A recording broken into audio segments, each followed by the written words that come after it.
Kagagaling na natin sa laot at pauwi na rin tayo dahil tanghali na. Wala na ang nasibat na tulingan. Ito nga pala mga idol yung huli ko. Ayan, papakita ko sa inyo ang huli ko.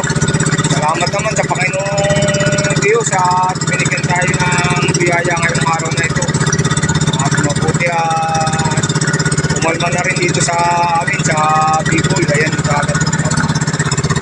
alam mo may alun-alunan siya, banayad lang ang gulong ng mga alon dito.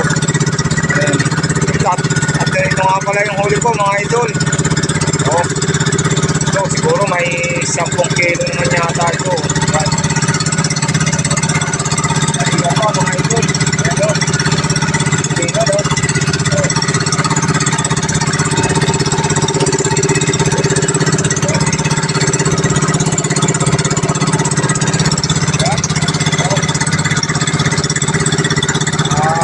Ito nga pala ang lugar namin o.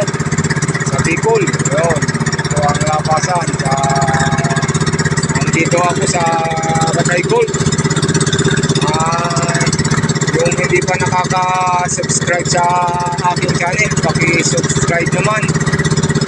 At paki-follow na rin ang Facebook page ko, Peter Dorvlog. At paki-share na rin. At ito ay malaking tulong na sa akin. Maraming salamat sa inyo. Hanggang sa muli.